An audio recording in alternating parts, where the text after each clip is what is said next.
We're recording. Okay, so this section is called compositions of functions and combinations of functions. This might be a review. We're starting with section 1.5.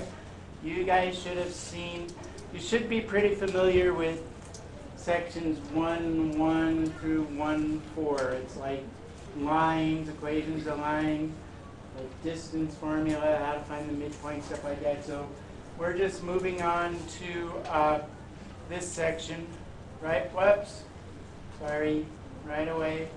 And so like I said, this is called combinations of functions. And so first thing that they talk about in the book, and a lot of times, rather than me write this all out by hand, I just use your online book and I cut stuff from there. So this is directly out of your book. I will write my own stuff, but this comes right out of your book. And this talks about the sum of the what a composition function is. And basically all a composition function is that when you take two functions and add them together, what you get is called the composition function. So the best way kind of to teach this is through an example. And the only thing that's kind of tricky about this is the domain, okay? And so notice that it says then for all x common to both domains, the sum, difference, product, and quotient of f and g are defined as follows. Who knows what domain means? What's a domain? Isn't it like from x to x? Exactly. Yeah, it's the possible x values that work in an equation. Okay? I don't know if you guys have to write all that. You don't have to write everything down. So I like to teach with examples. So if f of x, if f of x is equal to x squared plus 2x, and g of x is equal to 2x plus 1, then f plus g of x is equal to, who knows what the answer is? The million-dollar question. F plus g of x. F of x plus g of x. X squared plus X, 4x plus exactly. X squared, very good. X squared, 4x plus 1. Does everyone see where I got that? All I did is I combined my like terms. I added the two equations together, right? So I took x squared, I have 2x and a 2x, I added those together, plus 1. Easy enough? Okay, what's the domain of that function? Anyone? Yes, here, let me get some names. Jack. negative infinity to infinity. Yeah, negative infinity to infinity. Domain goes, or you could say all real numbers, negative infinity to infinity. By the way, if you're writing the domain, you would want to put curvy brackets on it like that versus square brackets, because you can't really put an end point on infinity, right? So you could write negative infinity to infinity. You could write this domain is with this thing, which means all real numbers. You could just write all real numbers. So that would be the domain.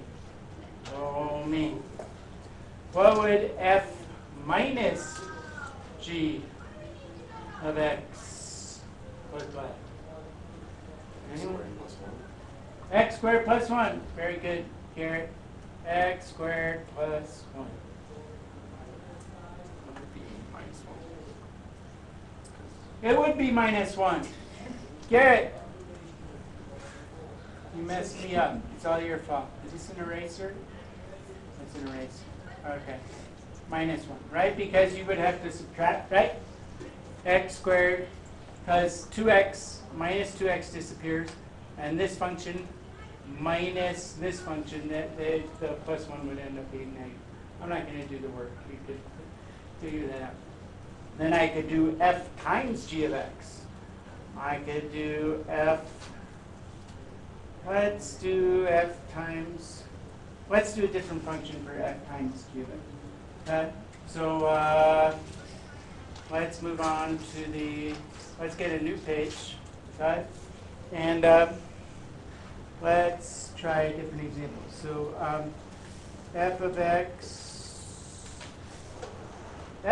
equals f of x. Is it hot in here? Yeah. I know that this room, I hate to tell you guys, but this room is the notorious hot room, okay? And so, I'm sorry. I try to close the blinds, but I keep calling the blind guy to get him fixed, and he can never find his way here.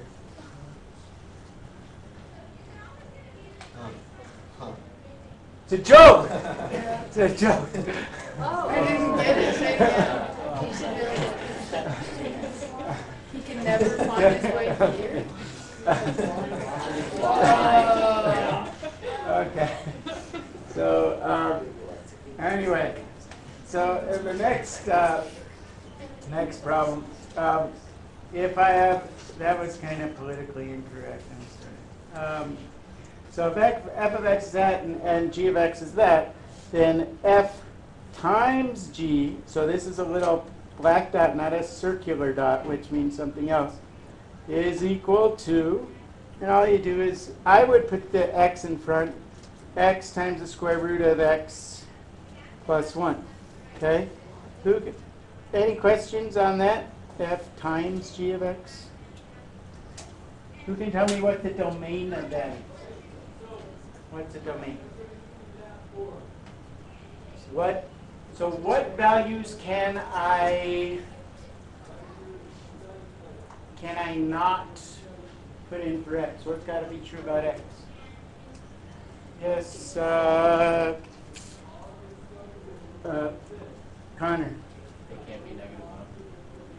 And it can't be less than negative. Because when you have something in the square root, what you have to do is you have to say x plus 1 has to be greater than or equal to 0, right? Because you can't take a negative. You could have imaginary numbers, but we're not talking about that. We're only talking about real numbers, okay? And so then if I subtract 1, I get x has got to be greater than or equal to -1. Because if I plug in a number that's less than -1, like -2, I get a negative number in there, right? So that's the domain of that function. Questions on that? Can I plug in anything in here? Can I plug in anything? Yeah, I can plug in anything. So that one isn't too bad. How about f? What if I had f? F. I'm just thinking here. F over g of x. Okay? First of all, that would look like square root of x plus 1 over x. What's the domain of this function? What's the domain of that function? Yes. Leah. X cannot equal 0. What else cannot x be? Which we had in the last problem. Yeah, and x has got to be greater than or equal to -1, right? So it has to, when you use the domain, it has to work, the x value has to work in both of those functions, okay, in order for it to work in the entire function. So x, it can't be 0 because that would make this 0 in the denominator, and that's bad, okay? And this, anything less than 1 to make this negative, so that's the domain of that. Got that? Piece of cake. Have you done this before? Who has done this before? Somewhat. Okay. Any questions so far? All right. So now we're moving on to composite functions. Composite functions. There are real life applications to this, by the way. But we'll talk about in your homework. So a composite function, or a composition of two functions, is when you take one function and you plug it into another one. So, for example, real life application might be that, let's see, it takes me 2 hours to build, I don't know, a table from IKEA. No, that takes me like 6 hours and about 400 swear words too. But have you ever built anything from IKEA? Anyway, so say it takes me 6 hours to build a table from IKEA, okay? And each table costs $100, right? And I want to know if I spend 500 hours, how much money do I spend or something like that? Well, first you got to figure out how many tables you've been, and then how many tables you could build in those 500 hours, and then you'd have to figure out the cost of each table. So if I have 500 hours to build tables at IKEA, how much money would I spend, or how much money would you have to pay someone who's building those tables? So that's a real life example that you might use for that. But basically, a function with a composition of a function is a function within a function. Okay, and so for example, and the other place this is really important is whoops, I keep doing that. Is when you take when you get to calculus, okay. There's something called the chain rule, and you have to know which is the outside function and which is the inside function, and you have to take the derivative of the inside function and then the outside function and then the inside function, and it's real important to know which is which. Okay, so here's an example: f of g of x. So all I do for f of g of x is I take g of x. Whoops, I take g of x. And I plug it in to f of x for x, right? So f of g of x is going to look like square root of negative 2x plus 2. You get that? So then tell me what the domain of this function is. This is a little trickier. Domain. Can't be greater than 2.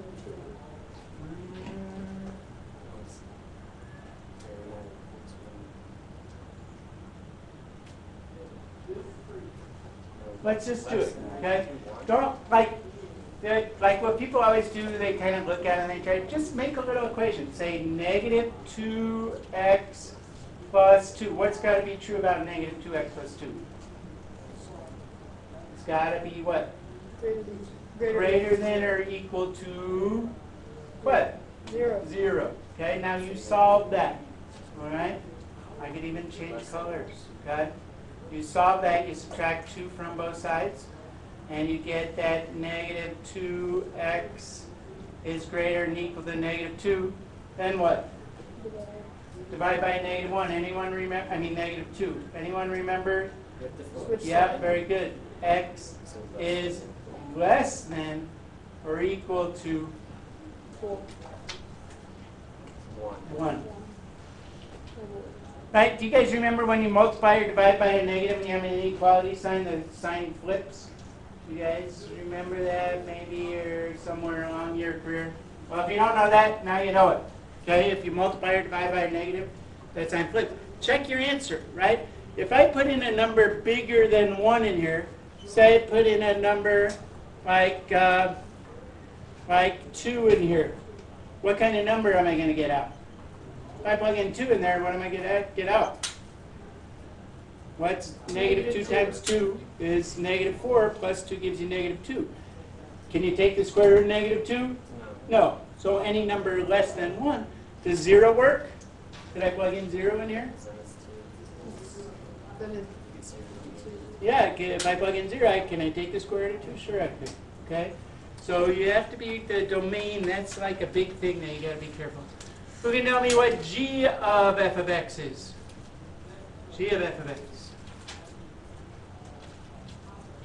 This is going to be my pulling teeth class, isn't it? G of x. I can pick on you. I'm going to take popsicle sticks and put all your names on it, and then I'm going to pick one. G of f of x. You can do it. Greater than -2. No, not the domain, the function. What's the function? G of f of x. Go ahead, Leah. -2 times Yep. the square root of x plus 2. There you go. Right? -2 times the square root of x plus 2. What's the domain? I like that color. X is greater than -2. Very nice. X. So in that one, you can just kind of look at it and say x has got to be greater than or equal to -2, right? Because if you say x plus 2 has got to be greater than or equal to 0, then x has got to be greater than or equal to -2. Yeah? Who can tell me what f of g of 1 is? F of g of 1. Go ahead there, Evan. 0. 0. You see where Evan got 0 from? Okay. Take 1, plug it into g. -2 times 1 is -2. Take that answer and plug it in over here. -2 plus 2 is 0. Square root of 0 is 0. Yeah? Have you seen that? Maybe? I like that. Have you seen that? I know it's been a long time. Okay. All right. What's next? On PowerPoint, G of f of x squared, h of x, find the domain of G of f of x. If I have another example, let me just see.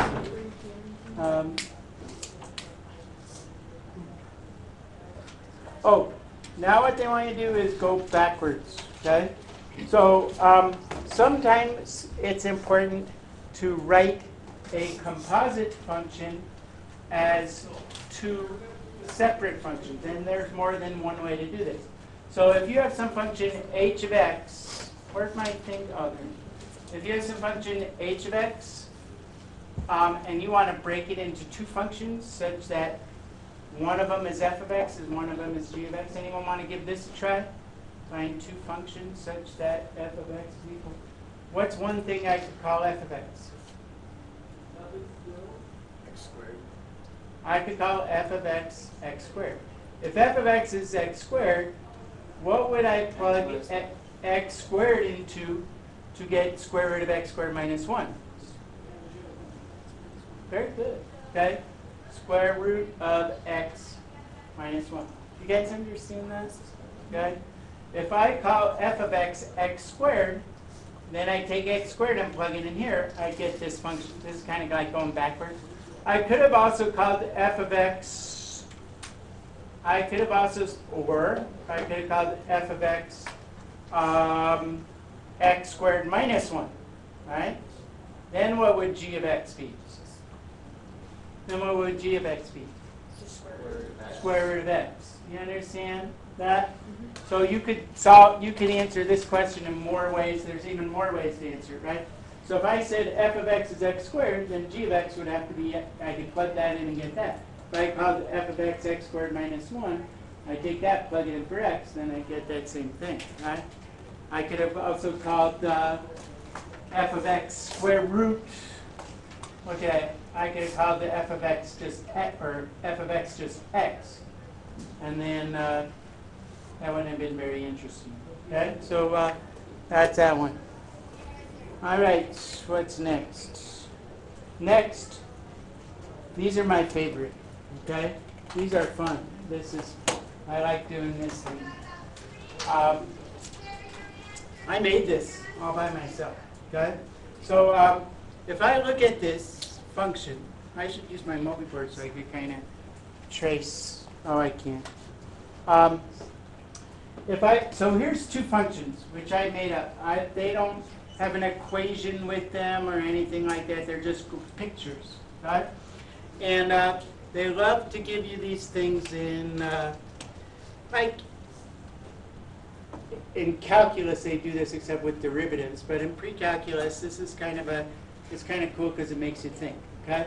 So if this is function f of x and this is function g of x, and they want f of g of 1, does anyone have any idea how to do that, what that means? Okay. Here's the g function, okay? G of 1 means the y value when x is 1. So what is the y value of the g function when x is 1? 1, right? Now I want to take that 1 and plug it into f, okay? So what is the y value of f, the f function, when x is 1? 3. Okay? Do you follow that? Okay? So that answer is 3. These are my favorite kind of problems in the world, not in the world. Hey, don't look at your homework yet. We're going back. Backward. Oh, this is in the wrong. That much? Yeah. It's not that much as it looks. Where'd we go? Where'd we go? So this is equal to, come on. This is equal to 3. Who can tell me what g of f of 1 is? G of f of 1. 1. Is it 1? Let's see. Yeah. G of f of 1. So here's f. So we're going to go to, so first we're going to go to f of 1 looks like 3, right? And then I can take 3 and plug it into f. Whoops, I plug it into g, and I get out 1, because this is a point 3, comma 1, right? Who said 1? Very good. Mitch, he's my kid. Okay, who can tell me f of g of negative 4? F of g of negative 4. Little trickier.